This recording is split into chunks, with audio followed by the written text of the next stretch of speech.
तो as a investor जब आप एंटर कर रहे हैं एक स्मॉल कैप फंड में, तो सबसे पहले आपको देखना चाहिए कि कितना कंसंट्रेटेड पोर्टफोलियो है। ओके जितना कम कंसंट्रेशन उतना बेटर, उतना कम रिस्क है आपके इन्वेस्टमेंट में। दूसरा, आपको ये देखना चाहिए कि कितना परसेंट ऑफ मार्केट कैप ये फंड ओन करता है उस कंपनी का। Underlying macro factors, greed and fear market की वैल्यूएशन साइकिल को इम्पैक्ट करते हैं। वो कभी मार्केट बहुत ज़्यादा महंगा हो जाता है, कभी ज़्यादा सस्ता हो जाता है। हाँ on a long term basis equity market mean valuation की तरफ जाता है। सो बिकॉज लॉन्ग टर्म ये मीन वैल्यूएशन की तरफ जाता है और अंडरलाइंग ग्रीड एंड फियर पे आपके कोई कंट्रोल नहीं है, SIP इज द बेस्ट और a very good way to approach equity markets for wealth creation. रही बात IT एज अ सेक्टर की, IT large cap as a sector ये late stage of earning downgrade cycle में है। मतलब पिछले 1.5 साल से IT सेक्टर का अर्निंग्स डाउनग्रेड एवरी क्वार्टर, लगभग एवरी क्वार्टर हो रहा है।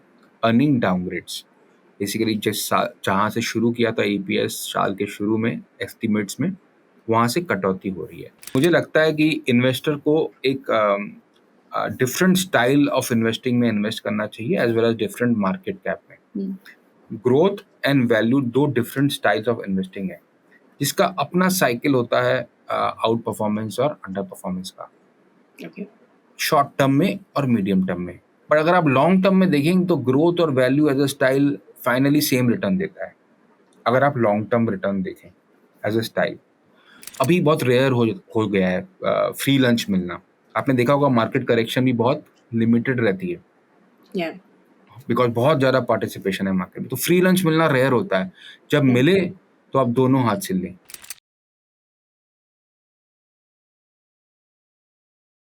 हेलो एवरीवन, मेरा नाम नम्रता अरोरा है and welcome back to mutual funds की बात। म्यूचुअल फंड्स की बात में हम ग्लोबल और Indian economic conditions, commodities, stock markets, mutual funds, इन सब के बारे में बात करते हैं। तो आज हमारे एपिसोड में we have someone very renowned from the mutual fund industry. तो आज हमारे साथ है mister Amit Premchandani, who is a senior vice president and fund manager for equities at UTI AMC. Mr. Amit Premchandani joined UTI AMC in 2009 as senior research analyst and has covered banks, NBFCs, telecom and cement in his research role. In addition, he took up portfolio responsibilities in June 2014. He has over 13 years of experience. He began his career in April 2003 after completing his CA. He joined Peerless Finance as a research analyst in the equity team. Post MBA, he joined JP Morgan in 2006, where he covered the banking and financial services sector, initially in the Global Research Center, and later moved to cover Indian financials in JP Morgan India. In April 2008, he joined Deutsche Services in the role of an associate analyst covering financials. Mr. Amit Premchandani holds a PGDM from IIM Indore and CFA charter from CFA Institute USA. He has completed CA from ICAI and he graduated with a Bachelor of Commerce in 2001 from Hiramba Chandra College, Kolkata.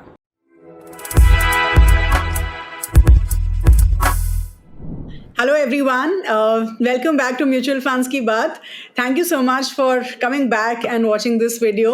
तो आज हमारे इस episode में we have someone who is very well renowned in the mutual fund industry. आज हमारे साथ हैं mister Amit Premchandani, जो UTI म्यूचुअल फंड में फंड मैनेजर हैं. तो Amit, firstly welcome to the show. I think आप पहली बार हमारे शो में आ रहे हैं.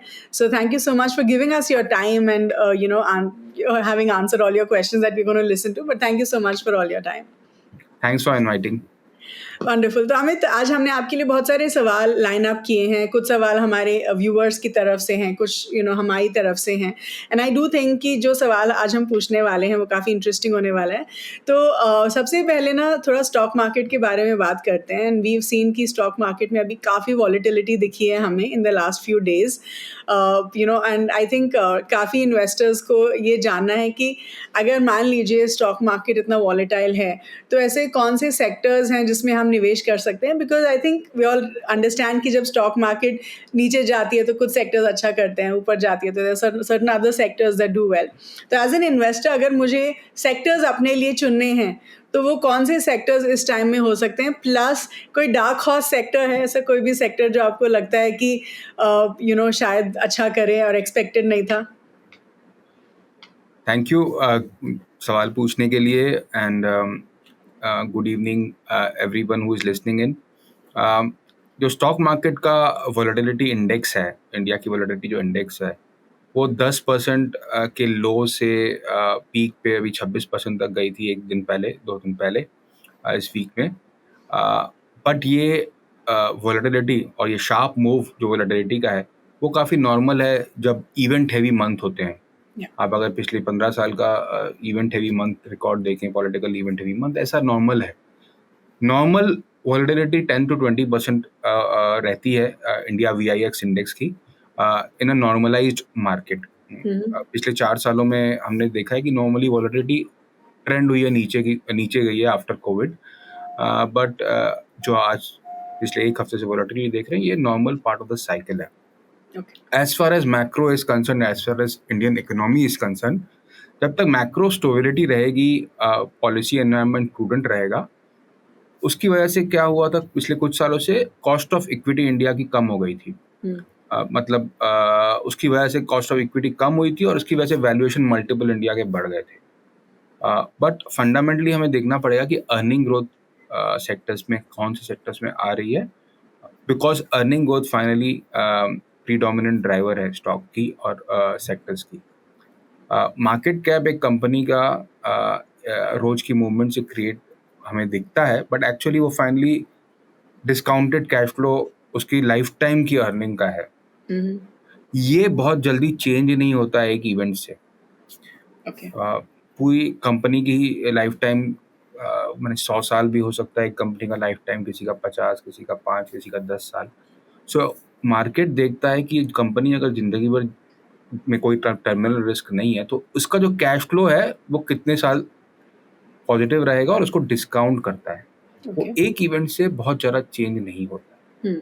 हाँ, जो नैरेटिव पे जो स्टॉक्स चलते हैं, इनका अलग ही नैरेटिव बनता है, उन स्टॉक्स में इस टाइप की वोलेटिलिटी का ज़्यादा इम्पैक्ट होता है। उसमें एक्चुअली फंडामेंटल रिस्क भी हो सकती है, बिकॉज वो नैरेटिव सडनली चेंज हो जाता है, बिकॉज नैरेटिव का कोई अंडरलाइंग रीज़न होता है, और अंडरलाइंग रीज़न अगर चेंज हो गया तो प्रॉब्लम हो सकती है। कंपनीज जो जनरली अंडरलाइंग ग्रोथ पे चल रही हैं, इनकी वैल्यू अंडरलाइंग ग्रोथ से डिटरमाइंड होती है, उनमें ज़्यादा इम्पैक्ट नहीं करता। एज फार एज सेक्टर की बात करें तो वैल्यू फंड जो मैं मैनेज करता हूँ, मुझे लगता है कि बैंकिंग एंड फाइनेंशियल सर्विसेज एक ऐसा सेक्टर है जहाँ अभी भी काफ़ी वैल्यू है, अर्निंग ग्रोथ काफ़ी स्ट्रॉन्ग है, रेगुलेटरी एनवायरनमेंट काफ़ी प्रोएक्टिव है, बैलेंस शीट बैंक की काफ़ी क्लीन है, और ग्रोथ भी रोबस्ट है।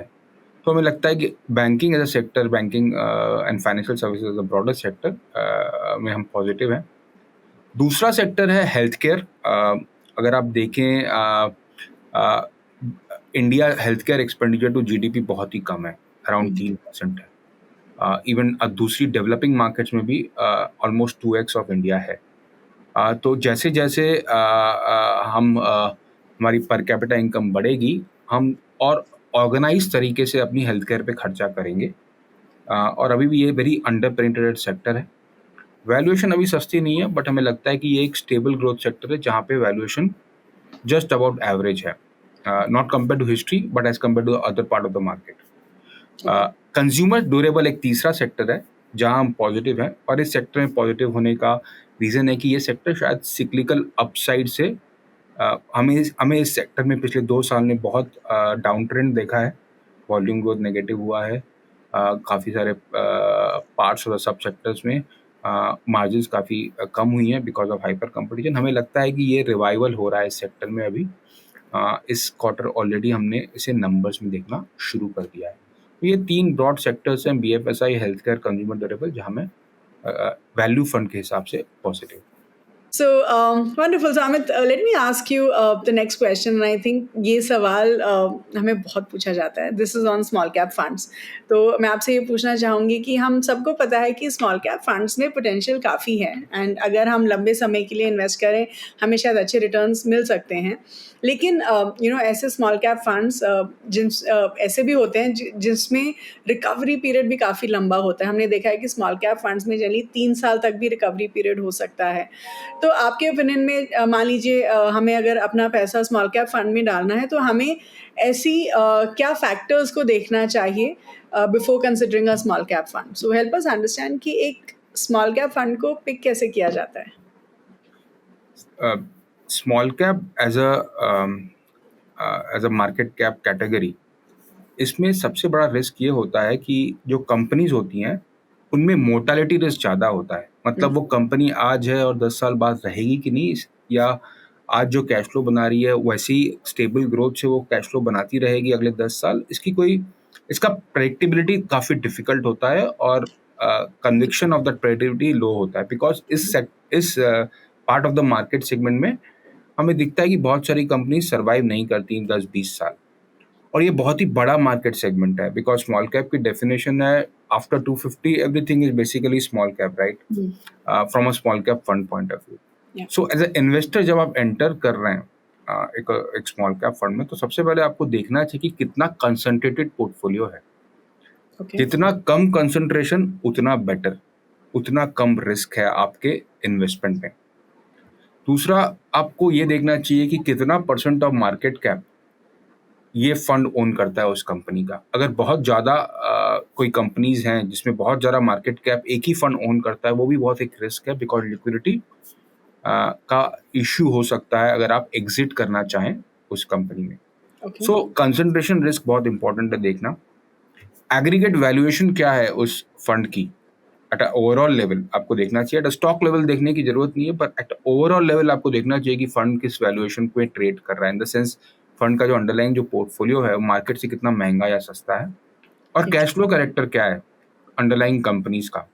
बिकॉज स्मॉल कैप में हमने देखा है कि रिलेटिवली स्पीकिंग स्मॉल कैप में ऑपरेटिंग कैश फ्लो और फ्री कैश फ्लो स्टेबिलिटी बहुत कम होती है as compare to mid cap and large cap. तो जिस फंड में ज़्यादा स्टेबिलिटी है ऑपरेटिंग कैश फ्लो की, जिसके ज़्यादातर कंपनीज कंसिस्टेंटली कैश फ्लो बनाती हैं, वो रिलेटिवली लेसर रिस्की है एज कम्पेयर टू जिस पोर्टफोलियो में ऐसी कंपनी है जो कैश कभी बना ही नहीं। ये सब नज़र रखते हुए यहाँ पे हमारी सजेशन है कि अभी वैल्यूएशन स्मॉल कैप की बहुत एक्सपेंसिव है, स्पेशली लास्ट 2 साल की रैली के बाद। Small cap as a sector 2 standard deviation पे ट्रेड कर रहा है और द लॉन्ग टर्म एवरेजेस। तो हमारा प्रेफरेंस लार्ज कैप और मिड कैप में है, स्पेशली लार्ज कैप में है in terms of market categorization. जो यूटीआई का स्मॉल कैप फंड है वो एक ग्रोथ टिल्ट से मैनेज किया जाता है। उसमें ग्रोथ ओरिएंटेड स्टॉक्स ज़्यादा होते हैं as a percentage of portfolio. Primarily focus ऐसी कंपनी में रहता है जिसका ग्रोथ प्रोफाइल स्ट्रॉन्ग डिसेंट है और बैलेंस शीट क्लीन है और operating cash flow relatively consistent है। तो ये 3 पैरामीटर्स हम इम्पोर्टेंस देते हैं प्राइमरली हमारे स्मॉल कैप फंड को मैनेज करते हैं। Okay, so basically from an investor's point of view, अगर मुझे एक स्मॉल कैप फंड पिक करना है, I would look at concentration risk कि कम होना चाहिए, पी रेशियो ठीक होना चाहिए, and at the same time cash flows थोड़ा देखना चाहिए. Based on that we can decide as an investor. But thank you so much for letting us know कि आप लोग कैसे at UTI you select stocks for the small cap fund, क्योंकि वो actually मेरा अगला सवाल होने वाला था. But good to know that you look at the growth strategy. So let's now quickly understand a little bit about large cap investing. Okay, क्योंकि अभी जैसे आपने बोला कि स्मॉल कैप में आपका एज एन एएमसी भी फोकस शायद कम है, थोड़ा लार्ज कैप मिड कैप्स के ऊपर ज़्यादा है. हमने देखा है कि लार्ज कैप जो है लार्ज कैप फंड्स जो हैं वो 80% लार्ज कैप स्टॉक्स में इन्वेस्ट करते हैं, लेकिन 20% जो है वो स्मॉल कैप या मिड कैप में एलोकेशन हो सकता है. तो आपके ओपिनियन में जो 20% है जो which is non large cap stocks, क्या उसका इम्पैक्ट रहता है परफॉर्मेंस के ऊपर? सो कैन वी से कि वो 20% भी डिसाइड कर सकता है कि जो लार्ज कैप फंड्स हैं वो बेंचमार्क को आउट परफॉर्म करेंगे या नहीं करेंगे? What is your take on that? पिछले कुछ सालों में, स्पेशली पिछले 2-3 सालों में हमने देखा है कि लार्ज कैप ने अंडर परफॉर्म किया है मिड एंड स्मॉल कैप को. So definitely if stock returns, if stock selection correct रहा होगा in small and mid cap किसी large cap fund का, वो 20% allocation अगर उसने small and mid cap में की होंगी तो उनका performance relative to large cap index better होगा अगर stock selection सही हुआ होगा. Because as a market cap style sector, market cap basis, small caps and mid caps have done better किया है large cap से. बट ये सब नॉर्मल मार्केट साइकिल है, ऐसा नहीं है कि हर समय ही मिड कैप या स्मॉल कैप बेटर करेगा लार्ज कैप से. सो ये 20% का जो लिमिट है, 20% मैक्सिमम है, मिनिमम नहीं है या फिक्स्ड नहीं है. तो 20% का लिमिट आप मैक्सिमम यूटिलाइज कर सकते हैं। लॉन्ग टर्म में हमने देखा है on a risk adjusted basis mid cap better return देता है स्मॉल कैप और लार्ज कैप से। सो अगर आप on a long term basis देखें, जो 20% का लिमिट है, अगर उसको सही तरह से यूज किया जाता है लार्ज कैप फंड में, तो पॉसिबिलिटी बनती है आउट परफॉर्मेंस करने की by investing in quality mid caps. But finally outcome depends on stock picking. अगर किसी का 100% लार्ज कैप पोर्टफोलियो है in the large cap category और उसका लार्ज कैप स्टॉक सिलेक्शन काफ़ी सुपीरियर है, that can also generate outperformance. So ऐसा कोई जड़ी बूटी नहीं है कि 20% mid and small cap allocation will definitely generate outperformance as compare to 100% large cap. But हाँ, on a risk adjusted basis long term देखा गया कि mid cap deliver superior return. So ये आउट परफॉर्मेंस का एक तरीका है in a large cap fund. Okay, okay. So we were talking about the large and mid cap fund, and हमने ये भी देखा है कि जो UTI का large and mid cap fund है, डायरेक्ट प्लान, उसने जो है बेंचमार्क को कंसिस्टेंटली बीट किया है। तो आपके ओपिनियन में जो large and mid cap funds होते हैं वो एक इन्वेस्टर के पोर्टफोलियो के लिए कितने ज़रूरी होते हैं, and also help us understand कि UTI large and mid cap fund में आप स्टॉक पिकिंग कैसे करते हैं। सो help us understand. Sure. UTI large cap mid cap fund की जो फंड मैनेजर हैं, वो जनरली उनका थॉट प्रोसेस है कि large cap orientation, large cap जो पार्ट है इस फंड का, वो स्टेबिलिटी प्रोवाइड करता है। और जो अल्फा जनरेटिंग पॉसिबिलिटीज है वो जनरली मिड कैप से आती हैं। और इस फंड में almost equal mid large cap and mid cap रहते हैं। सो काफ़ी ज़्यादा आपको ग्रोथ भी मिल जाती है मिड कैप से, और अल्फा जनरेटिंग पॉसिबिलिटी भी मिल जाती है, और स्टेबिलिटी भी मिल जाती है लार्ज कैप से। एज द स्टाइल जो है मैनेज करने का हमारे UTI large and mid cap fund का, वो ऐसा है कि हम recent quality stock with valuation comfort पे फोकस करते हैं। मिड कैप और स्मॉल कैप में हम ग्रोथ ओरिएंटेड स्टॉक में फोकस करते हैं, बट उनकी बैलेंस शीट सही होनी चाहिए, गवर्नेंस स्ट्रक्चर क्वालिटी और गवर्नेंस अच्छा होना चाहिए, और सबसे इम्पोर्टेंट बात है वैल्यूएशन कंफर्ट रिलेटिव बेसिस पे बहुत कंफर्टेबल होना चाहिए। सो हमारा जो large and mid cap fund है वो एक रिलेटिव वैल्यू ओरिएंटेड फंड है। उसमें अगर हम ग्रोथ ओरिएंटेड स्टॉक भी लेते हैं तो उसमें भी वैल्यूएशन मल्टीपल और रिलेटिव वैल्यूएशन का फोकस काफ़ी प्रीडोमिनेंट होता है at the time of entering into fresh position. तो ये है broadly UTI large and mid cap fund का style. Okay, and how about from an investors perspective, क्या एक इन्वेस्टर के पोर्टफोलियो में large and mid cap funds होने ही चाहिए?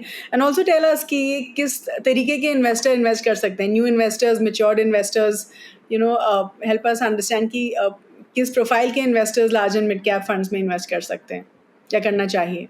ये हर तरह के इन्वेस्टर के लिए सूटेबल है।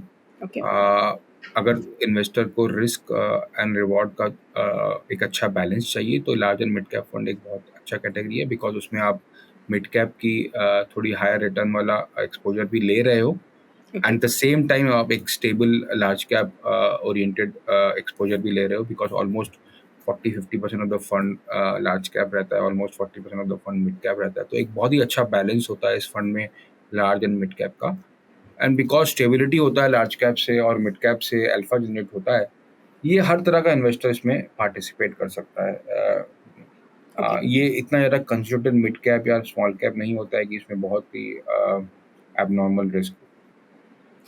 सो वी कैन से कि ये एवरग्रीन फंड्स होते हैं, आपके कोर पोर्टफोलियो का हिस्सा हो सकते हैं, you can have them for the long term, and चाहे आप यंग इन्वेस्टर हो, मैच्योर्ड इन्वेस्टर हो, you could look at large and mid caps. Okay, so now with help us understand कि जब स्टॉक मार्केट क्रैश होती है या stock market correction होता है, हमें लगता है कि wow it's a wonderful opportunity, हमें और पैसा इन्वेस्ट करना चाहिए। एटलीस्ट जो इन्वेस्टर समझते हैं उनको समझ में आता है कि ये एक अपॉर्चुनिटी है for you to increase your investments in equity markets. तो आपको क्या लगता है कि अगर मान लीजिए स्टॉक मार्केट क्रैश हो रही है, नीचे जा रही है, तो क्या हमें अपने SIPs बढ़ा देना चाहिए? Do you think it's a good time, या फिर हमें SIPs के लिए स्टॉक मार्केट मूवमेंट को इतना ट्रैक नहीं करना चाहिए? What do you think? एक इन्वेस्टर को अपना एसेट एलोकेशन किस एसेट एलोकेशन में वो कंफर्टेबल है वैसे डिसीजन लेनी चाहिए। कोई इन्वेस्टर होते हैं जिन्हें 50% इक्विटी 50% डेट प्रेफरेंस होता है, किसी को 100% इक्विटी चाहिए, किसी को 25% इक्विटी चाहिए। Yeah. अपने रिस्क टेकिंग एबिलिटी के हिसाब से और एलोकेशन के हिसाब से उन्हें एलोकेट करना चाहिए। एलोकेशन करने के बाद लॉन्ग टर्म में अगर आप देखें, रिटर्न इन equity markets underlying earning growth से आता है on a long term. Short term में कभी मार्केट महंगी होती है, कभी सस्ती होती है, वो वैल्यूएशन साइकिल होता है, but long term finally earning growth catch up कर लेता है मार्केट के रिटर्न के साथ। Okay. Underlying macro factors, greed and fear market की वैल्यूएशन साइकिल को इम्पैक्ट करते हैं। वो कभी मार्केट बहुत ज़्यादा महंगा हो जाता है, कभी ज़्यादा सस्ता हो जाता है। Yeah. On a long term basis equity market mean valuation की तरफ जाता है। सो बिकॉज लॉन्ग टर्म ये मीन वैल्यूएशन की तरफ जाता है और अंडरलाइंग ग्रीड एंड फियर पे आपके कोई कंट्रोल नहीं है, SIP इज द बेस्ट और a very good way to approach equity markets for wealth creation. Okay. जब इन्वेस्टर एलोकेशन मार्केट करेक्शन होता है और उसका एसेट एलोकेशन सपोज उन्हें सोचा था कि 50% इक्विटी रखना चाहिए और मार्केट करेक्शन की वजह से, बिकॉज डेट में ज़्यादा करेक्शन रिलेटिवली बहुत ही म्यूटेड रहते हैं, स्टेबल पोर्टफोलियो होता है। Yeah. अगर उसका करेक्शन बिकॉज ऑफ से 20% मार्केट करेक्शन उनका एलोकेशन 40 हो जाता है, तो उन्हें उस अपॉर्चुनिटी को यूज़ करना चाहिए अपना इक्विटी एलोकेशन वापस 50 करने के लिए। और मैं नहीं कह रहा हूँ कि हर इन्वेस्टर को 50% इक्विटी एलोकेशन रखना चाहिए। अगर किसी इन्वेस्टर ने ऐसे सोचा है और अगर आज की मार्केट जो है, बिकॉज लास्ट 5 साल में मार्केट का रिटर्न 15% CAGR है, तो किसी इन्वेस्टर का ऑब्वियसली एलोकेशन बढ़ गया होगा 50% से, अगर उन्होंने कंटिन्यूसली इन्वेस्टमेंट रखा हो। तो अगर उनका 70% हो गया तो उन्हें अगेन वापस एलोकेशन कम करके 50 कर देना चाहिए, बिकॉज उनको ये एसेट एलोकेशन पे फोकस करना चाहिए, ना कि मार्केट मूवमेंट पे। Yeah. 30 ईयर की डेटा अगर आप देखें, लास्ट 30 ईयर की डेटा, तो investment in equity market at lower valuation have yielded better forward returns. मतलब अगर आप सस्ती मार्केट में इन्वेस्ट करते हैं तो फॉरवर्ड रिटर्न आपका बेटर होता है। फॉर एग्जांपल, अगर पी रेशियो 10 से 14 के बीच में है, रफली 9 से 14 के बीच में है, तो आपका अगले 10 साल का फॉरवर्ड रिटर्न 16% होता है। अगर वही आपका P ratio at the time of investment 20 से ऊपर है, 20 से 24 के बीच में है, तो आपका अगले साल 10 साल का रिटर्न देखा गया है 7-8% के आसपास रह जाता है। तो आप वैल्यूएशन पे फोकस करें, एसेट एलोकेशन पे फोकस करें। SIP एक तरीका है आपको डिसिप्लिन तरीके से इन्वेस्ट करने का, और उसे फॉलो करें। Okay, but can we at least say कि थोड़ा बहुत लमसम तो इन्वेस्ट कर ही सकते हैं, as making use of the opportunity, कि अगर मार्केट नीचे है तो चलो थोड़ा लमसम उस टाइम में कर देते हैं, because we'll get better number of units. Do you think that's logical? जो मार्केट नीचे होने की बात है वो वैल्यूएशन से रिलेट करना चाहिए, नहीं कि मार्केट लेवल से। अगर मार्केट किसी जस्ट फॉर हाइपोथेटिकल एग्जांपल किसी रीजन से 30,000 हो जाता है और वो गिर के 28,000 हो जाता है और उसकी अर्निंग 1,000 ही है EPS निफ्टी का, तो 30 PE से अगर 28 PE हो जाता है उससे कोई फर्क नहीं पड़ता, मार्केट से भी बहुत महंगा है। पर मार्केट अगर आपने इन्वेस्ट नहीं किया है सपोज, और मार्केट 10,000 पे है और मार्केट का EPS 1,000 है और मार्केट बढ़ के 12 हो जाता है, अगर आपने 10,000 में 10,000 में मिस किया था और 12 में आपको रियलाइज और आपको करना चाहिए, तो भी वो अच्छा टाइम है, बिकॉज आप 12 की PE पे इन्वेस्ट करें और आपका फॉरवर्ड रिटर्न 16-17% बन सकता है। सो आप वैल्यूएशन पे फोकस करें, एब्सोल्यूट करेक्शन पे फोकस कम करें। Okay, all right. So, Amit, let me ask you now another interesting category of investments. और ये हम बोलते हैं कि जो momentum funds होते हैं, generally for more matured investors, ऐसे इन्वेस्टर्स के लिए जिनको समझ में आता है कि इक्विटी इन्वेस्टिंग में रिस्क होता है, help us understand for the benefit of a viewers कि ये मोमेंटम फंड्स होते क्या हैं, और शायद आप अपना momentum fund which is UTI Nifty 200 momentum 30 index fund, आप उसका एग्जाम्पल लेके हमें समझा सकते हैं कि मोमेंटम फंड या मोमेंटम इन्वेस्टिंग होता क्या है। तो मोमेंटम फंड है वो एक स्मार्ट बीटा स्ट्रेटेजी है।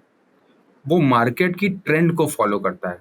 Okay. और उसका बेसिक हाइपोथेसिस ये होता है कि जो ट्रेंड चल रहा है, जिसका रीसेंट आउट परफॉर्मेंस हुआ है जिस ट्रेंड का, वो कंटिन्यू रहेगा कुछ टाइम के लिए। इसी फिलोसफी से बनाया गया है UTI निफ्टी मोमेंटम फंड, जो कि एक पैसिवली मैनेज्ड फंड है। वो निफ्टी 200 मोमेंटम इंडेक्स को ट्रैक करता है। वो निफ्टी 200 मोमेंटम में जो 30 स्टॉक्स आते हैं उसको ट्रैक करता है। वो 30 मोमेंटम कंपनीज कैसे सिलेक्ट होती हैं? वो सिलेक्ट होती हैं बेस्ड ऑन लास्ट 6 महीने और लास्ट 1 ईयर की स्टॉक परफॉर्मेंस पे। Okay so half yearly basis पे ये रीबैलेंस होता है और उनका मोमेंटम में इस इंडेक्स में कौन से स्टॉक्स आएंगे वो लास्ट 6 मंथ और लास्ट 1 ईयर की स्टॉक प्राइस परफॉर्मेंस पे डिसाइड होता है। ओके जो कि जितने भी फैक्टर बेस्ड स्ट्रेटजीज हैं, जो स्मार्ट बीटा स्ट्रेटजीज हैं, उसमें से देखा गया कि मोमेंटम स्ट्रेटजी ने बेस्ट परफॉर्मेंस दिया है सिंस 2005। यूटीआई मोमेंटम फंड का भी परफॉर्मेंस बहुत ही अच्छा रहा है पिछले जब से लॉन्च हुआ है तब से। और वो भी एक पैसिवली मैनेज फंड है। वो fund exactly Nifty 200 momentum 30 index को फॉलो करता है। वो अच्छा। पैसिव फंड है। और जैसे जो स्टॉक एंटर होते हैं इस इंडेक्स में उसमें ये उसमें उसी प्रपोर्शन में इन्वेस्ट करता है। जो अगर एग्जिट होते हैं 6 महीने के रीबैलेंसिंग में तो वो एग्जिट करता है। So exact passive fund है following a momentum strategy. Okay.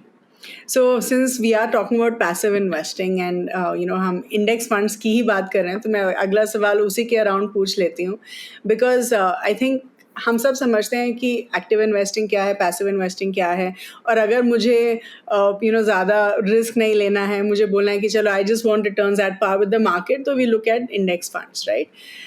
लेकिन जो सबसे बड़ा कन्फ्यूजन होता है एक इन्वेस्टर के लिए वो ये होता है कि कौन से इंडेक्स को ट्रैक करना चाहिए। And I think that's a question जो मुझे बहुत बार पूछा जाता है कि इंडेक्स फंड तो सही है कि मुझे इंडेक्स फंड में डालना है पैसा, लेकिन इंडेक्स कौन सा इंडेक्स सेलेक्ट करें, right. So should it be Nifty 50, should it be Sensex, should it be Nifty Next 50, Nifty Mid Cap 150, Nifty Small Cap 250, हर कोई पूछता है कि कौन से इंडेक्स फंड में इन्वेस्ट करें।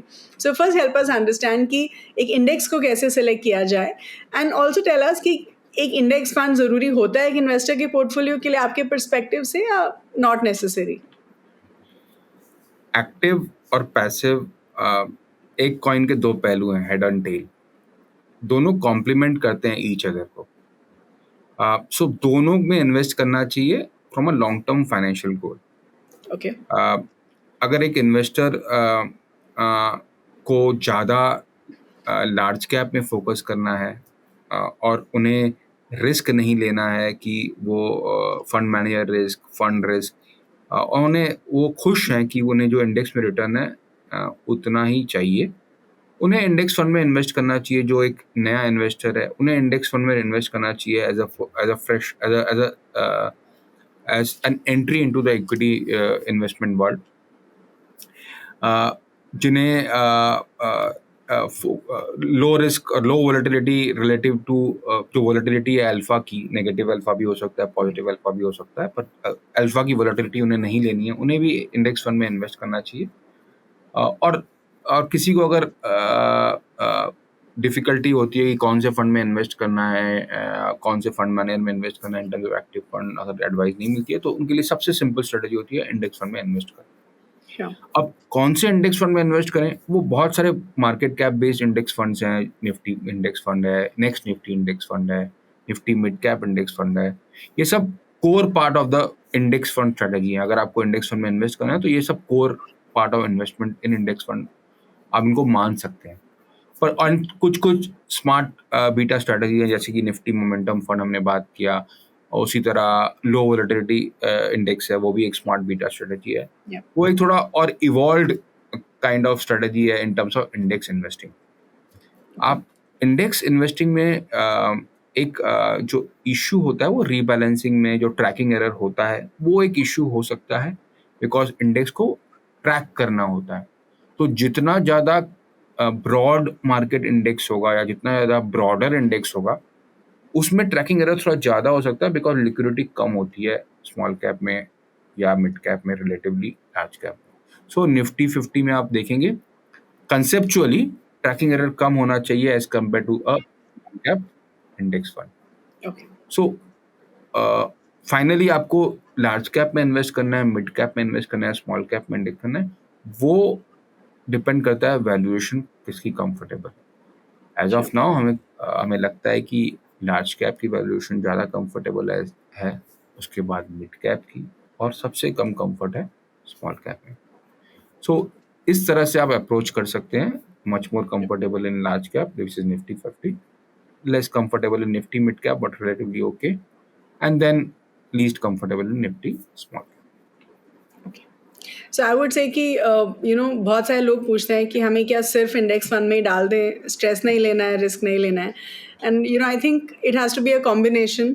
थोड़ा एक्टिव इन्वेस्टिंग करिए, थोड़ा पैसिव इन्वेस्टिंग करिए, because you get the best of both worlds, right? So, all right. So my next question is a very interesting sector that I'm going to ask you about. ये sector बहुत लोगों का favorite रहा है, शायद अब ना हो, बट पास में तो बहुत ही रहा है। इस सेक्टर ने जो है बहुत सारे इन्वेस्टर्स की पेशेंस को भी चेक किया है। We talking about the IT sector. जब हम आईटी सेक्टर की बात करते हैं, आई रिमेंबर आपने एक इंटरव्यू में बोला था कि about value emerging in large IT stocks.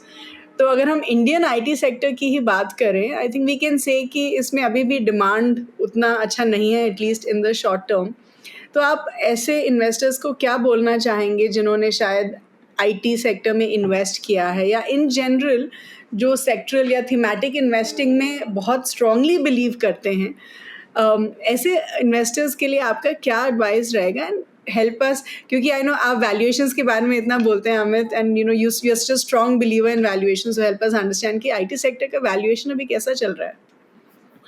So to start off with, in a sector fund or a thematic fund, investor का एक्सपोजर लिमिटेड होना चाहिए किसी भी सेक्टर या थीमेटिक फंड में, बिकॉज बाय नेचर ये थोड़े रिस्की ज़्यादा होते हैं, बिकॉज ऐसा हो सकता है कि मार्केट में रैली हो और उस स्पेसिफिक सेक्टर में रैली नहीं है। तो इन्वेस्टर का जो एक्सपोजर है और इन्वेस्टर का जो एक्सपीरियंस है वो थोड़ा डाइल्यूट हो सकता है इक्विटी मार्केट में पार्टिसिपेट करने के लिए। So index sector fund specially should be used for tactical investment, tactical call। 5 और 10% ऑफ द पोर्टफोलियो से ज़्यादा आपका किसी भी सेक्टर या थीमेटिक फंड्स में, स्पेशली सेक्टर फंड्स में नहीं होना चाहिए। ये हमारी सजेशन है। Large part of the investment should be in diversified fund, whether it is value fund, flexi cap fund और मिड कैप और स्मॉल कैप और लार्ज कैप फंड। ओके। रही बात आईटी एज अ सेक्टर की, IT large cap as a sector ये late stage of earning downgrade cycle में है। मतलब पिछले 1.5 साल से आईटी सेक्टर का अर्निंग्स डाउनग्रेड एवरी क्वार्टर, लगभग एवरी क्वार्टर हो रहा है। अर्निंग डाउनग्रेड्स बेसिकली जहाँ से शुरू किया था ईपीएस साल के शुरू में एस्टिमेट्स में, वहाँ से कटौती हो रही है। हमें लगता है कि अभी इस क्वार्टर में जो कटौती हुई है उसके बाद लगता है कि ये अभी यहाँ स्टेबल हो जाना चाहिए, यहाँ से कटौती होनी कम हो जानी चाहिए, बिकॉज 2024 स्पेशली लार्ज कैप के लिए थोड़ा खराब रहा है। Okay. First part of the recovery in the terms of order flow हमने ऑलरेडी देखा है। ऑर्डर फ्लो स्ट्रॉन्ग रहा है। आईटी सेक्टर्स का ऑर्डर फ्लो 2024 में FY24 में अच्छा रहा है, बट रेवेन्यू ग्रोथ काफ़ी म्यूटेड रहा है, काफ़ी खराब रहा है generally at a sector, specially in large cap, because जो लीकेज हो रहा है एग्जिस्टिंग बिजनेस का, ऑर्डर्स खत्म हो रहे हैं और नए ऑर्डर नहीं मिल रहे हैं एग्जिस्टिंग बिजनेस में, उसको कितना कवर कर पाना नए ऑर्डर फ्लो से, तो थोड़ा लीकेज हो रहा है एग्जिस्टिंग बिजनेस में। जो अर्ली स्टेज इंडिकेटर है आईटी सेक्टर के, जो कि होता है हायरिंग इंटेंशन, तो ऑलरेडी थोड़ा बहुत उसमें बॉटमिंग आउट दिख रहा है। हायरिंग इंटेंशन जो आईटी सेक्टर में जो आईटी इंजीनियर्स हायर होते हैं, उसका जो इंटेंशन है कंपनीज का, वो बॉटम आउट हो गया है।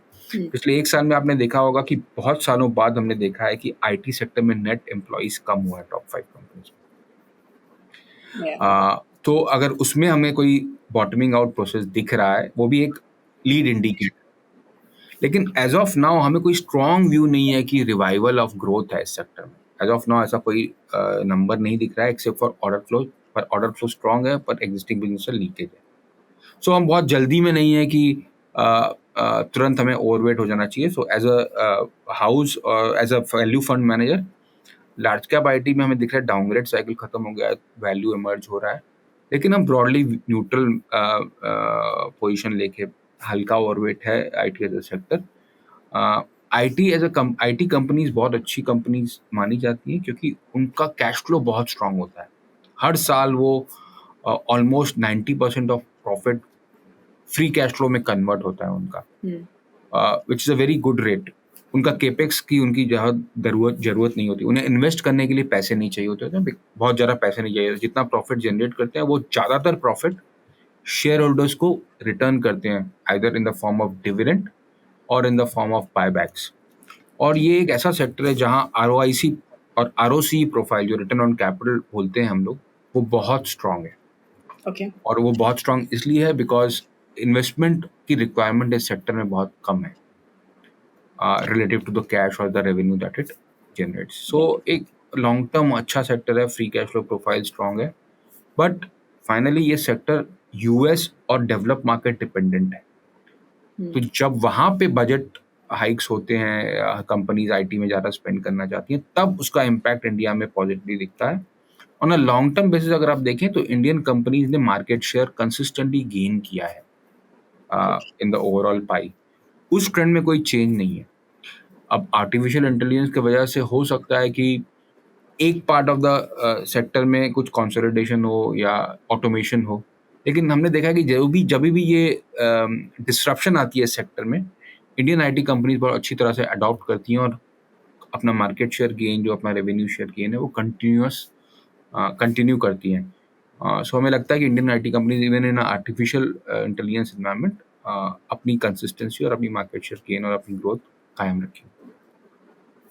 Okay okay so we can say कि अगर हम लॉन्ग टर्म व्यू के साथ चलें तो IT sector is not a bad sector. Of course like you said sectoral investing में थोड़ा ही एलोकेशन होना चाहिए and you could consider IT as a sector to invest in for the long term. Okay तो अमित अब थोड़ा silver investing के बारे में बात करते हैं। आई थिंक हम सब इतना गोल्ड के बारे में बात करते हैं, you know gold is a good hedge against equity, gold में इन्वेस्ट करना चाहिए, small percentage of your investments, लेकिन सिल्वर के बारे में कोई ज़्यादा बात नहीं करता। अब हमें ये बताइए कि silver investing is it good from an investor's point of view या गोल्ड ही ठीक है? एंड ऑल्सो अगर हमें सिल्वर में इन्वेस्ट करना है तो क्या ETFs, जो सिल्वर ETFs होते हैं, वो एक अच्छा तरीका माना जाता है? What do you think? Gold या सिल्वर ETF या फंड ऑफ फंड एक तरह का एवेन्यू है इन्वेस्टर्स को प्रीशियस मेटल्स में इन्वेस्टमेंट करने का without actually holding it. Generally ये कमोडिटीज जो हैं उनका कोरिलेशन इक्विटी से जनरली नेगेटिव देखा गया। जनरली वो हर समय रहेगा कि नहीं पता नहीं, बट जनरली नेगेटिव देखा गया। सो जो इक्विटी मार्केट की वॉलेटिलिटी है वो भी अच्छी तरह से नेविगेट कर सकते हैं इन्वेस्टर्स ऐसी प्रीशियस कमोडिटीज में, वेदर इट इज गोल्ड और सिल्वर में इन्वेस्ट करके। टर्बुलेंट टाइम में भी हमने देखा है कि गोल्ड और सिल्वर बेटर परफॉर्म करते हैं जब इक्विटी मार्केट में टर्बुलेंस आता है। और जो फिजिकल एक्सपोजर होता है इस कमोडिटीज में, जैसे आप इक्विटी या गोल्ड या सिल्वर में फिजिकल कमोडिटी अगर लेते हैं तो उसमें रिस्क होता है, इम्प्योरिटी का रिस्क, स्टोरेज का खर्चा, चोरी का रिस्क। वाइल कमोडिटी ETFs में अगर आप इन्वेस्ट करेंगे या फंड ऑफ फंड में इन्वेस्ट करेंगे तो वो लिक्विड इंस्ट्रूमेंट्स होती हैं, आपको वो वाला रिस्क काफ़ी कम हो जाता है इन टर्म्स ऑफ स्टोरेज और थेफ्ट का रिस्क और इम्प्योरिटी रिस्क। सो एक इन्वेस्टर को अपने एसेट एलोकेशन के हिसाब से इन्वेस्ट करना चाहिए। अपनी वोलेटिलिटी अगर पोर्टफोलियो की कम करनी है और रिस्क कम करना है पोर्टफोलियो की, तो उन्हें डेफिनेटली गोल्ड या सिल्वर ETF में इन्वेस्ट करना चाहिए। Okay. So now tell me one of the last few questions. तो हमने आपसे वैल्यू इन्वेस्टिंग के बारे में बहुत सीखा एंड यू ऑल्सो सेड कि आपके बहुत सारे फंड्स में यू पिक स्टॉक्स जिनका वैल्यूएशन अच्छा रहता है। How about value fund? So do you think जो वैल्यू फंड्स होते हैं क्या वो एक इन्वेस्टर के पोर्टफोलियो में वैल्यू एडिशन करते हैं? मतलब एज एन इन्वेस्टर क्या मुझे वैल्यू फंड्स में इन्वेस्ट करना चाहिए? और जो वैल्यू फंड्स होते हैं वो मेरे कोर पोर्टफोलियो का हिस्सा होंगे, और do you think they are a part of my satellite portfolio? So UTI में मैं UTI वैल्यू फंड मैनेज करता हूँ एंड और एक strategy UTI dividend yield fund manage करता हूँ। मुझे लगता है कि इन्वेस्टर को एक डिफरेंट स्टाइल ऑफ इन्वेस्टिंग में इन्वेस्ट करना चाहिए as well as different market cap में। ग्रोथ एंड वैल्यू दो डिफरेंट स्टाइल्स ऑफ इन्वेस्टिंग है जिसका अपना साइकिल होता है आउट परफॉर्मेंस और अंडर परफॉर्मेंस का, शॉर्ट टर्म में और मीडियम टर्म में। पर अगर आप लॉन्ग टर्म में देखेंगे तो ग्रोथ और value as a style finally same return देता है अगर आप लॉन्ग टर्म रिटर्न देखें as a style. So it should be a part of the core portfolio. Specially अगर आप देखें कि पिछले 5 सालों में आपने देखा है value as a style has done really well, specially पिछले 3 सालों में। सो अगर आपके फंड में कोई वैल्यू फंड नहीं था तो आपने रिलेटिवली अंडर परफॉर्म किया होगा in your mutual fund allocation. So हमारा थॉट प्रोसेस है कि आपको वो कॉल लेने की ज़रूरत नहीं है। Growth and value divergent styles हैं। लॉन्ग टर्म में दोनों में सिमिलर रिटर्न ही आते हैं। शॉर्ट टर्म में रिटर्न बहुत डाइवर्जेंट हो सकते हैं, मीडियम टर्म में भी डाइवर्जेंट हो सकते हैं। इसीलिए आप वो रिस्क मत लीजिए, आप दोनों स्टाइल में इन्वेस्ट कीजिए। एज फार एज यू और उसे कोर पोर्टफोलियो बनाइए value as a sector as a fund को। As far as UTI is concern, जो वैल्यू फंड जो मैं मैनेज करता हूँ वो इंट्रिंसिक वैल्यू कंसेप्ट से मैनेज करता हूँ। वैल्यू मतलब सस्ता, इस प्रोसेस से हम लोग मैनेज नहीं करते। वैल्यू मतलब इंट्रिंसिक वैल्यू प्रोसेस से हम मैनेज करते हैं। और इंट्रिंसिक वैल्यू का मतलब है, जो मैंने शुरू में ही आपको कहा, जो कंपनी कैश जनरेट करेगी अपने लाइफ टाइम में, उसका अगर डिस्काउंटेड वैल्यू आज क्या है और वो कंपनी का जो मार्केट कैप है वो उससे कम है या ज़्यादा है। तो इंट्रिंसिक वैल्यू का कंसेप्ट वो होता है। ये नहीं कि आज का पी 10 है तो वो सस्ता है। अगर वो कंपनी 5 साल बाद वो कैश फ्लो जनरेट ही नहीं करेगी तो 10 का पी भी महंगा हो सकता है। सो हम उस तरह से हेडलाइन नंबर्स पे नहीं देखते। हम 3 तरह से फिल्टर लगाते हैं इन टर्म्स ऑफ कौन से लीवर्स यूज़ करें। पहला है कि सेक्टरल एलोकेशन। सेक्टर कौन सा महंगा है और सस्ता है वो हम काफ़ी वैल्यूएशन मल्टीपल पे फोकस करके देखते हैं और इन्वेस्ट करते हैं। कौन से सेक्टर में ज़्यादा इन्वेस्ट करना है या कम करना है। As far as stock selection is concern, हम एक बारबल अप्रोच फॉलो करते हैं, जहां एक तरफ हम सिक्लिकल स्टॉक्स में भी इन्वेस्ट करते हैं सेक्टर्स के, और दूसरी तरफ हम reasonably priced growth oriented stock और स्टेबल स्टॉक्स में भी इन्वेस्ट करते हैं सेक्टर्स के। एट अ ब्रांडेड लेवल हमारा वैल्यूएशन पोर्टफोलियो का मार्केट से बेंचमार्क से काफ़ी कम रहता है। और तीसरा लीवर जो हम यूज़ करते हैं कि हम किस मार्केट कैप में ज़्यादा इन्वेस्ट करेंगे, लार्ज कैप, स्मॉल कैप या मिड कैप, वो भी वैल्यूएशन के ऊपर, मल्टीपल के ऊपर डिपेंडेंट होता है। जो यूटीआई का वैल्यू फंड है वो इन्वेस्टर्स के लिए सूटेबल है, स्पेशली वैसे इन्वेस्टर्स के लिए जिन्हें वैल्यू थीम भी चाहिए और वोलेटिलिटी भी थोड़ी कम चाहिए उस वैल्यू थीम में। उनके लिए यूटीआई वैल्यू फंड हम सजेस्ट करेंगे। ऑल्सो मैं डिविडेंड यील्ड फंड मैनेज करता हूँ। वो एक्चुअली एक growth oriented growth oriented strategy है। ये नहीं कि सिर्फ डिविडेंड हाई है वैसे कंपनी में इन्वेस्ट करना है। डिविडेंड डिसेंट है प्लस डिविडेंड में ग्रोथ है, ऐसी कंपनी में हम इन्वेस्ट करते हैं। इस फंड में भी हम ट्राई करते हैं वॉलेटिलिटी कम हो और रिस्क एडजस्टेड रिटर्न बेटर हो, और ये हम प्रोएक्टिवली मैनेज करते हैं क्योंकि हमने डिसाइड किया है कि हम टॉप 20 मोस्ट वॉलेटाइल स्टॉक्स में इन्वेस्ट नहीं करेंगे of the Nifty 500 in the dividend yield fund. Because dividend yield fund के हमें लगता है कि इन्वेस्टर्स को वॉलेटिलिटी कम पसंद है। जो डिविडेंड यील्ड फंड में इन्वेस्ट करते हैं as a strategy also say एक लो वॉलेटिलिटी स्ट्रेटजी होनी चाहिए, बिकॉज डिविडेंड कंपोनेंट बहुत स्टेबल रहता है कंपनीज के टोटल रिटर्न में as compare to the market cap component, capital appreciation component. So ये ब्रॉडली तरीका है यूटीआई वैल्यू और यूटीआई डिविडेंड यील्ड फंड में मैनेज करना। Okay so Amit, help us understand कि आप अपना पैसा कहाँ निवेश करते हैं, right? Because I am sure you have certain SEBI related or SEBI restricted funds that you have to invest in, and I'm sure you have a portfolio of your own जहाँ पे आप, I don't know, help us understand आप कौन कौन सी investment सिर्फ mutual funds में डालते हैं या फिर आपका एक diversified portfolio? And also tell me one thing, generally हर इन्वेस्टर का ना एक रिटर्न एक्सपेक्टेशन रहता है कि मुझे मेरे पोर्टफोलियो से इतना मिलना चाहिए। फॉर मी इट्स अबाउट 15-16% अगर मिल रहा है तो आई एम हैप्पी, राइट? तो आप बताइए कि आपका जो है रिटर्न एक्सपेक्टेशन क्या रहता है फ्रॉम योर इक्विटी इन्वेस्टमेंट्स? सो आपको पता है कि 20% of after tax salary of a fund manager is invested in the funds that he, मतलब जो खुद वो फंड मैनेज करता है उसी फंड्स में इन्वेस्ट होता है। तो 20% of my after tax salary gets invested in the funds that I manage, जो मैं मैनेज करता हूँ। सो हमारा काफ़ी स्किन इन द गेम है। और जो बाकी इन्वेस्टमेंट है वो भी मैं SIP के थ्रू ही अलग अलग स्ट्रेटजीज में इन्वेस्ट करता हूँ, अलग अलग म्यूचुअल फंड्स की अलग अलग स्ट्रेटजीज में इन्वेस्ट करता हूँ ताकि एक डाइवर्सिफाइड म्यूचुअल फंड पोर्टफोलियो बने। मैं किसी फंड का फोकस स्ट्रेटजी में इन्वेस्ट करता हूँ, किसी में मिड कैप में इन्वेस्ट करता हूँ, कहीं पे मल्टी कैप, कहीं पे फ्लेक्सी कैप में इन्वेस्ट करता हूँ। काफ़ी लिमिटेड सेक्टोरल या थीमेटिक इन्वेस्टमेंट करता हूँ, और सब जनरली SIP के थ्रू होता है। Some portion of the portfolio is also kept for PPF and NPS, which is more stable kind of investment for long-term retirement savings. तो मैं ऐसा नहीं कि मैं 100% इक्विटी में इन्वेस्ट करता हूँ, पीपीएफ एंड एनपीएस में भी इन्वेस्ट करता हूँ। खुद का पोर्टफोलियो मैं जनरली मेरा ऐसा कोई बहुत बड़ा पोर्टफोलियो है भी नहीं, जो भी है वो 10 साल पुराने इन्वेस्टमेंट है। हम लोग अभी कोई जनरली पोर्टफोलियो में स्टॉक्स में इन्वेस्ट नहीं करते। There are lot of regulatory restrictions, तो जो पड़े हैं वो पड़े हैं, हम लोग इन्वेस्ट नहीं करते fresh investments. Except for IPOs, we are not even allowed from a whole in terms of code of conduct, internal code of conduct, to invest in fresh equity in the market. So हम लोग fresh investment एकदम ही नहीं करते except for IPOs in domestic equities. Equity return are volatile and non-linear. ये आपके दर्शकों को पता ही होगा, पर मैं फिर याद दिला देता हूँ। सो लॉन्ग टर्म रिटर्न आप समझ लिए 12 से 15% एक्सपेक्टेशन होनी चाहिए, जो कि ROE ऑफ द कंपनीज होगी या ROE ऑफ द कंट्री होगी लिस्टेड यूनिवर्स में।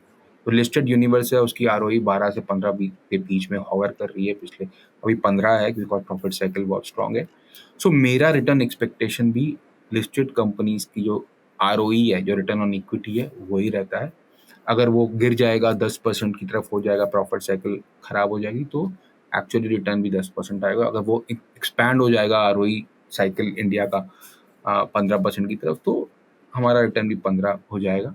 सो जनरली देखा गया कि 12 to 15% is a good enough return for the risk that we take in equity. मेरा भी एक्सपेक्टेशन ऐसा ही है कि 12 से 15% CAGR बनना चाहिए। Okay, wonderful. So Amit, just आखिरी सवाल, एंड ये सवाल हम अपने सारे फंड मैनेजर से पूछते हैं जो भी हमारे शो पे आते हैं, क्योंकि हमें लगता है कि हर इन्वेस्टर का एंड एवरीवन जिनका बहुत एक्सपीरियंस रहता है एक्विटीज़ में, वो उनकी बहुत सारी लर्निंग्स भी रहती हैं, और हम चाहते हैं कि हम हमारे सारे फंड मैनेजर्स की लर्निंग्स लें, राइट? सो हेल्प अस अंडरस्टैंड कि आपने ऐसी क्या गलतियां की हैं, आपकी क्या लर्निंग्स रही हैं in the last 10, 15, 20 years of investing, जो आप हमारे इन्वेस्टर्स के साथ या हमारे व्यूअर्स के साथ शेयर करना चाहेंगे।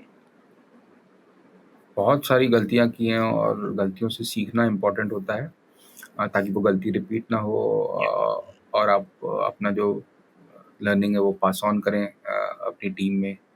सबसे बड़ी और सब बहुत ही इम्पोर्टेंट सीख है कि जब भी किसी कंपनी में बैलेंस शीट रिस्क होता है, आप उसको इग्नोर नहीं करें, स्विफ्टली रिएक्ट करें।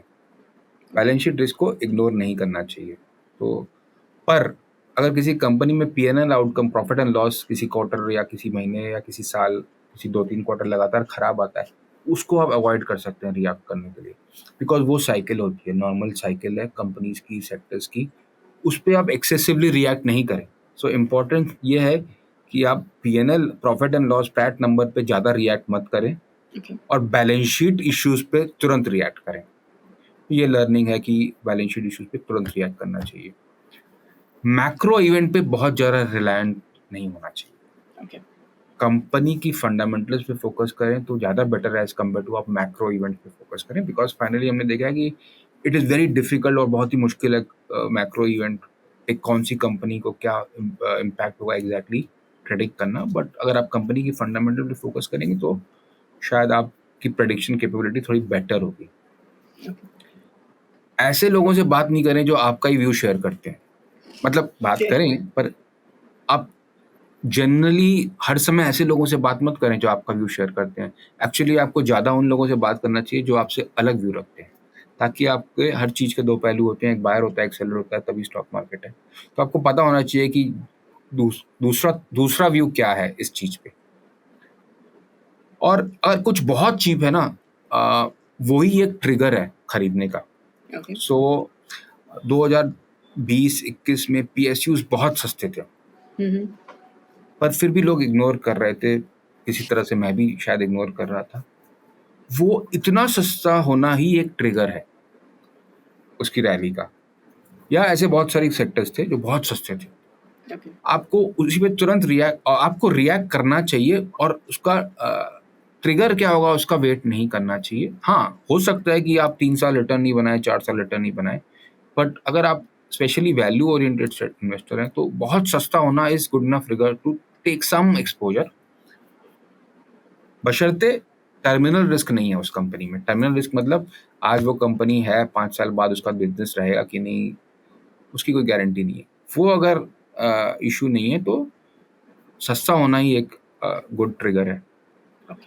सब लोग मार्केट पीक में, ज़्यादातर लोग मार्केट पीक में बहुत बुलिश होते हैं और बॉटम में बहुत बेयरिश होते हैं, तो उसको आप कॉन्ट्रा इंडिकेटर की तरह यूज करें। मार्केट में अगर मार्केट अभी अब जितना मार्केट पार्टिसिपेशन इंस्टीट्यूशंस का बढ़ रहा है, आप देखेंगे कि मार्केट बहुत ज़्यादा एफिशिएंट हो रहा है।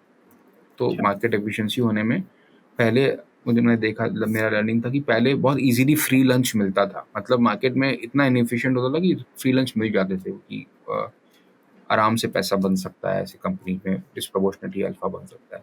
अभी बहुत रेयर हो गया है फ्री लंच मिलना। आपने देखा होगा मार्केट करेक्शन भी बहुत लिमिटेड रहती है, बिकॉज बहुत ज़्यादा पार्टिसिपेशन है मार्केट में, तो फ्री लंच मिलना रेयर होता है। जब मिले तो आप दोनों हाथ से लें। फ्री लंच रेयर हो गया है अभी। फाइनली पोजीशन साइजिंग, कितना पोजीशन आप एक स्टॉक में लेते हैं वो बहुत इंपॉर्टेंट है। अगर आपने एक लार्ज कैप जो कि मल्टीबैगर हो गया है, आपने बहुत ही कम पोजीशन ली है, तो आपके पोर्टफोलियो में बहुत कम इम्पैक्ट करेगा। तो आप कितना पोजीशन बनाते हैं एक स्टॉक में वो बहुत इंपॉर्टेंट है। जितना आप, जो आपका थीसिस है वो, अगर आपका थीसिस सही होते जा रहा है तो आपको पोजीशन और बढ़ाना चाहिए। ये अभी तक मैंने पूरा तरह से इम्प्लीमेंट नहीं किया, पर ये बहुत ही डिफ़िकल्ट आर्ट है और ये आर्ट सीख रहा हूँ मैं। एक्टिव शेयर ज़्यादा होना चाहिए पोर्टफोलियो का as a fund manager, because हम 1.5 से 2% चार्ज करते हैं फीस, और वो फीस चार्ज करने का रीज़न होता है कि हम एक्टिवली मैनेज कर रहे हैं। तो उसका और अल्फ़ा भी तभी हम जनरेट कर पाएंगे इन्वेस्टर को, ताकि हम जस्टिफाई कर सकें अपनी फीस, अगर हम एक्टिव शेयर हाई रखें। और ये अल्फ़ा जनरेट करना, 1 साल में अल्फ़ा जनरेट हुआ है कि नहीं वो बहुत इंपॉर्टेंट नहीं है, 5 साल में हुआ है कि नहीं वो ज़्यादा इंपॉर्टेंट है हमारे लिए। तो पोजीशन साइजिंग और हाई एक्टिव शेयर पे ध्यान देना चाहिए। बस यही क्लियर लर्निंग्स हैं, और बहुत सारी और लर्निंग्स हैं, बट ये समरी है लर्निंग्स की। हाँ, you know, I genuinely think कि आज हमने बहुत interesting answers सुने to a lot of questions. So, you know, thank you so much for your time, Amit. We're done with the questions, and I do hope कि you know, हमारे जो viewers हैं उनको बहुत कुछ सीख मिली हो इस episode से और आपके you know, जवाबों से. So, thank you so much for giving us your time, and I do hope कि हम आपको जल्दी दोबारा से बुलाएं and you know, और बहुत सारे interesting questions पूछें. So, thank you for your time. Thank you. Thank you. Wow, what a wonderful conversation with Mr. Amit. I'm sure आप सबको बहुत कुछ सीखने को मिला होगा इस एपिसोड में। तो जल्दी से जो भी हमने पॉइंट्स डिस्कस किए मैं आपके लिए समराइज कर देती हूँ। तो सबसे पहले हमने मिस्टर अमित से पूछा कि एक इन्वेस्टर स्मॉल कैप फंड्स को कैसे सेलेक्ट कर सकते हैं। तो मिस्टर अमित सेज कि जो स्मॉल कैप कंपनीज होती हैं उनका मोर्टेलिटी रिस्क लार्ज कैप और मिड कैप कंपनी से ज्यादा होता है। ही ऑल्सो सेज कि जो small cap as a segment है वो काफी बड़ा है। तो अगर आपको एक स्मॉल कैप फंड सेलेक्ट करना है तो सबसे पहले आपको उस फंड का पोर्टफोलियो देखना चाहिए, और ये देखना चाहिए कि ऐसा कोई स्मॉल कैप स्टॉक है जिसका एलोकेशन बहुत ज्यादा है, बिकॉज फिर कॉन्सेंट्रेशन रिस्क जो है उस फंड में बहुत ज्यादा हो जाता है। ही सेज कि जो यूटीआई स्मॉल कैप फंड है वो ऐसी कंपनीज को देखते हैं जो ग्रोथ ओरिएंटेड है और जो इनका वैल्यूएशन भी अच्छा मिल रहा है। फिर हमने मिस्टर अमित से पूछा कि यू नो एक लार्ज कैप फंड में मिड कैप और स्मॉल कैप स्टॉक्स जो होते हैं उनका कितना मायना होता है। तो मिस्टर अमित सेज कि अगर एक लार्ज कैप फंड ने क्वालिटी मिड कैप और स्मॉल कैप स्टॉक्स में इन्वेस्ट किया है एट करेक्ट वैल्यूएशंस, तब जो है वो large cap fund there are chances कि वो अपने बेंचमार्क को बीट कर पर अच्छा परफॉर्म करे। लेकिन अगर एक लार्ज कैप फंड ने अच्छे क्वालिटी के लार्ज कैप स्टॉक्स में भी इन्वेस्ट किया है तब भी ये लार्ज कैप फंड काफी अच्छा कर सकता है और अपने बेंचमार्क को बीट कर सकता है। फिर हमने मिस्टर अमित से पूछा कि अगर स्टॉक मार्केट क्रैश हो रही है तो क्या हमें एसआईपी अमाउंट बढ़ाना चाहिए। तो मिस्टर अमित सेज कि जो एसआईपी होती है वो एक बहुत अच्छा तरीका होता है to invest in equities and to get the right asset allocation in the portfolio. He says कि जब स्टॉक मार्केट गिर रही होती है तो एक बहुत अच्छी अपॉर्चुनिटी होती है इन्वेस्टर के लिए to get stocks at lower prices, और ऐसी अपॉर्चुनिटी को मिस नहीं करना चाहिए। ही ऑल्सो सेज कि अगर आपके पास एक यू नो अमाउंट है तो आप उसको लमसम तरीके से भी इस टाइम में स्टॉक मार्केट में इन्वेस्ट कर सकते हैं। फिर हमने मिस्टर अमित से डिस्कस किया about index funds and we asked him कि इंडेक्स फंड्स कितने जरूरी होते हैं एक इन्वेस्टर के पोर्टफोलियो में। तो मिस्टर अमित सेज कि एक्टिव फंड्स और पैसिव फंड्स जो है यू नो एक एक ही सिक्के के दो पहलू हैं एंड ये दोनों जो है अपने आप को एक दूसरे को कॉम्प्लीमेंट करते हैं। तो he says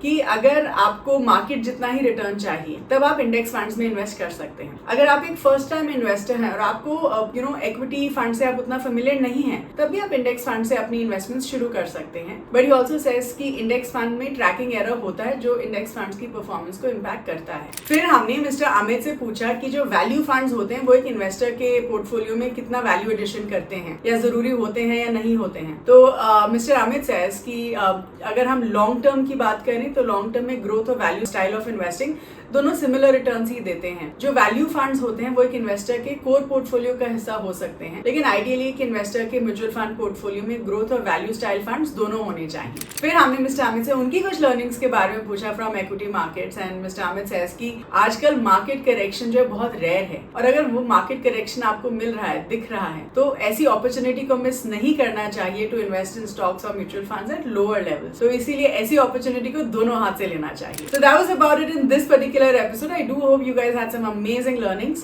Please do like this video, share it with everyone, and please do subscribe to the Grow Mutual Fund channel. And I'll see you guys next week. Thank you.